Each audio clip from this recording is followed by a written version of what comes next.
What up, inside 1822? Back with another Monday Night Raw review. This episode is after WWE Clash in Italy. So they're gearing up for 90 champions, King of the Ring tour, and also the Queen of the Ring tour. Now, before I talk about the episode of Monday Raw and give you my final oral thoughts on the show, make sure you hit the like button for your boy, because it definitely help the channel. We all grow as one when you hit that like button for me. Now, this episode of Monday Raw is all about one thing, and that is Jacob Fatu acknowledging the tribal chief Roman, and that's how we kick the show off with the bloodline. Now, Jacob Fatu, he did tell Roman, I acknowledge you. He got on his knee, shook his hand, and he threw the one in the air. But I'm going to be honest, people, I did not like this segment one bit. And here's why.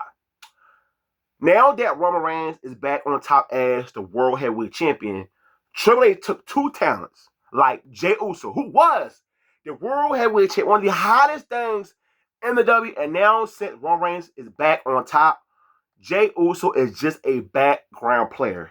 Also, Jacob Fatu, the same guy that broke away from the bloodline, had success, former U.S. champion, had some good programs, good matches at WrestleMania, and now Jey and Jacob Fatu are just there to prop up Roman Reigns, and it would not be good for the characters. I understand the bloodline is over and there's still juice left. But it's just a shame that these two going to suffer being background players while they were some of the best things on WTV. So, hey, we all know who fault it is. That is Triple H. Trey had no fresh ideas. He went back to the well and let's do bloodline storylines again. Like I said on my review yesterday for Clash Italy, the same company that criticized WCW for going back to the NWO in 2026 is doing the same goddamn thing. And that's what they call a hypocrite. But I am not surprised at all, because Trey is the biggest fraud in professional wrestling. But I will talk about something I did like, and that is the Fatal 4-Way. The winner will head to the next round in the King of the Ring tournament. Solo Sikoa, Intercontinental Champion, Carmelo Hayes, and Oba Femi. And I will say, this was a good match, and they did a good job of having all these guys still look good, even though Oba Femi in the same ring, while they having a Jolly Green Giant attack Oba Femi, and it gave more shine to the rest of the three guys. But of course, your winner of the match, Oba Femi. And then Oba got on the microphone, told Brock Lesnar, yeah, I took 7 F5s, but I'm still standing, and we are tied at 1, and I will see you down the line. I know there's people out there that felt like, oh, if you have Oba lose to Brock, it's going to hurt his momentum. People know it did not. Oba Femi at Raw and Illy, he still feel like that same Oba Femi that got called up to main roster. Nothing about that loss hurt Oba Femi. There's no one more credible than Brock Lesnar giving this man his first loss in the WWE on the main roster. And I'm looking forward to their rematch. But once Oba wins this tournament, I believe, then they could get on to Brock Lesnar versus Oba Femi. So, the brand new Intercontinental Champion, Saruka comes out for a promo.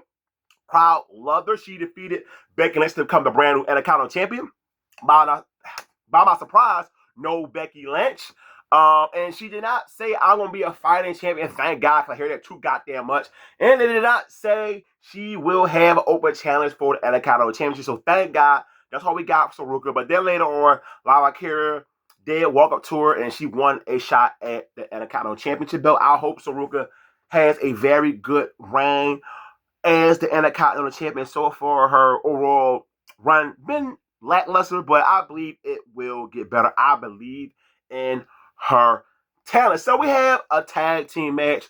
Rey Mysterio teams with Dragon Lee versus Rusev versus Ethan Page. This was a decent match right here. Of course, all guys involved want to be the next Intercontinental Champion, but it was no stakes in this match at all. Just to have these four out there, and Rey Mysterio get the win for his team. And Raw Jim Adam Pearce did say he's going to do a match between Penta and Rey Mysterio, and I am looking forward to that match. So we have another qualifying match, four-way Queen of the Ring tournament match. Roxanne Perez, Io Sky, Julia, and Lash Legend. And this was a good match between all four of these ladies. Julia actually got a reaction. Good for her, because she really don't get that many reactions. So I'm happy she was able to experience that moment in Italy. Io Sky is the winner, and to me, Io Sky should be the winner of the tournament, especially after her missing WrestleMania. I would love to see Io Sky getting the opportunity to be the women's champion. Now, at first, I would think it's a possibility of Roxanne Perez, because they've been doing some stuff with the Judgment Day, which I am waiting to end. I know eventually they're going to do Roxanne Perez versus Liv Morgan. So Io is going to win the tournament, but there's no way in hell she's going to beat Liv Morgan for the belt. So we get to the main event. Seth freaking Rollins versus Braun Breaker. And this was the match of the night. This match was better than the Backlash match. Paul Heyman taking that spear through the barricade. That was awesome. I love seeing Paul Heyman take bumps, because he do it here and there. Of course, Austin Theory came out there, Montez Ford help Seth freaking Rollins. And I love this part of the match where Braun Breaker was going for a spear, but Seth Rollins put the tag belt around his waist, a la Goldberg spearing Bret Hart with a plate around his waist, and that led to Seth Rollins give him the curse stump. Your winner, Braun Breaker, and Seth. Now both guys are tied at one. Seth gave a nod to Montez Ford. We all know the program not over yet, and it will lead to a tag team match. When it will take place? Most likely at Night of Champions. So this episode of Monday Night Raw, it was really just everything based inside the ring. You didn't get a lot of promo segments, a lot of backstage segments. So in the next couple weeks of Monday Night Raw, they will gear up to building up more stuff. So if you were just watching Raw for the in-ring work, it was a good show to you. If you was here for more build to the next program, you were disappointed. But overall, it was just a cool Monday Night Raw. I didn't really hit anything besides the opening. The matches were fine. So, hey, at least I can say this. It ain't bad as SmackDown. So, hey, if you watch Monday Night Raw, give me your thoughts on the show. Negative, positive. I'll respond in the comment section per usual. Of course, hit the like button on this video. As always, don't forget, hit the subscribe button. I'm out. Peace.